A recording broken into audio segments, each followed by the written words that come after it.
Ladies and gentlemen, the President of the United States. Good morning.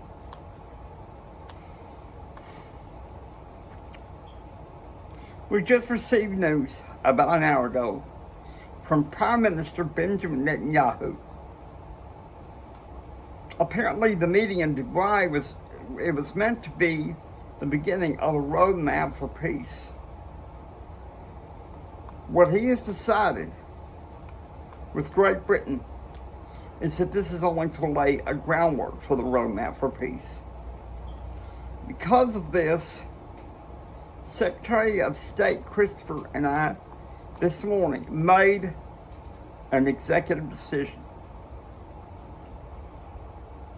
UN Secretary Madeleine Albright and our State Department envoy Dennis Ross are being called home. Their flights canceled. They are not participating in this conference in Dubai. We had hoped that there would have been some kind of consensus. None of it has been forthcoming. To that end, the United States, we have done everything we can. But needless to say, it is my hope that the nations of Denmark and Luxembourg can put on the squeeze.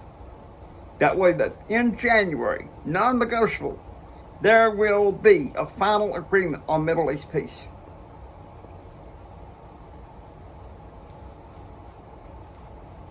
Secretary of State Warren Christopher will hold a press conference this afternoon as to figure out how to implement the squeeze. I'm open for 12 questions. Yes. Martin Eliason, NPR, Mr. President. My question to you is this. Why is it that Israel keeps stalling on this roadmap? Part of it, I know, it's not just him. It's the Crown Prince of Saudi Arabia. Everybody else is willing to make an agreement for peace. But the Crown Prince of Saudi Arabia is an ear to Yasser Arafat. Everybody else wants to participate. Nobody wants to say the buck stops here. And that's not what we're looking for. And maybe deep down inside, Netanyahu is lying when he says he believes in a roadmap for peace. The U.S., our back is against the wall. And when the time comes, we'll be on guard with all the boats burned in order to make Middle East peace. Yes. With the cane for the Blake Carter show, Mr. President, my question to you is this: there is a woman who works at Madison Guaranty Savings and Loan who's being under indictment by Star. What is it you have to say? If you're referring to her, she did nothing. I know who you're talking about.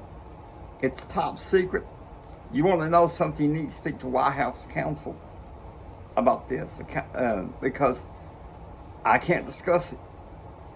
But she had a very limited, if any, role in this whatsoever.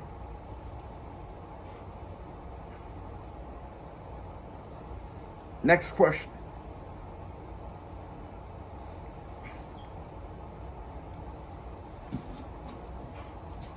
Lily Carlton from the Catholic Register. Mr. President, is it true that you will continue your veto of a partial birth abortion ban? And if so, why? Yes, I will continue my veto power. And it is frankly because I believe in a woman's right to choose. But yet, it wasn't a woman's right to choose when it came to Jennifer Flowers or Paula Jones. I decline to comment about that.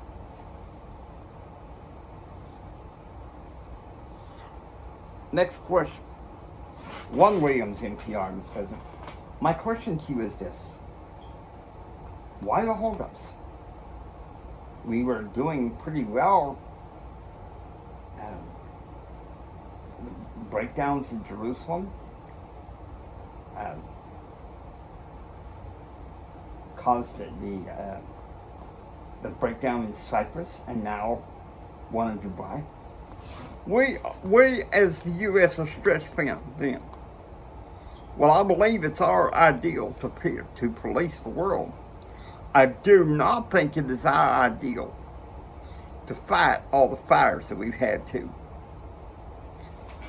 But Mr. President, what about Rwanda? We did the best we could do there. Our policy, unfortunately, had to be one of non-intervention. Despite the genocide. Yes, despite the genocide. How many questions has that been? So far, 4, 5, 6, 7. I have room for 5 more.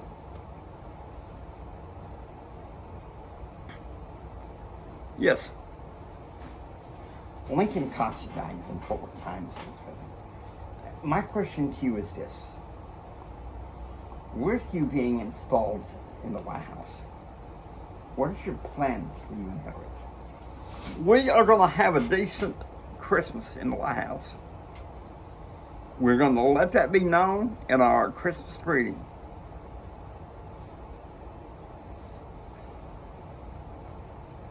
Yes. Colt Leonard of the Fort Worth Times.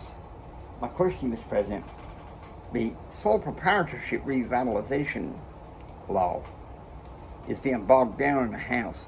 Can you explain to us why? I've been speaking to House Republicans and Democrats.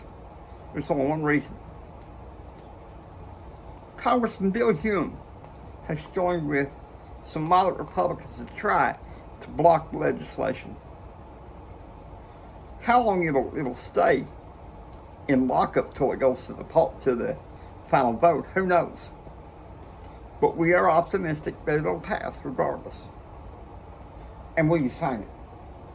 Yes, I'll sign it. We got 10 questions down, 2 more to go. Go ahead. Laura Chase's visit for CBNC. My question to you, Mr. President, is this.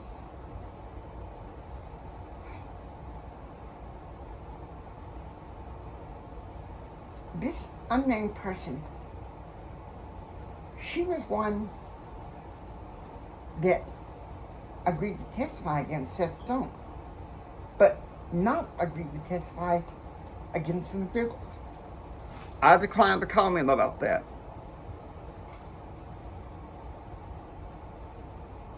But yet, Whitewater is timing the Paula Jones. Let me confirm to you one more time. I did not, never sexually harassed Paula Jones. I never asked anybody to lie. These allegations are false. I must go back to work for the American people. Thank you. Thank you.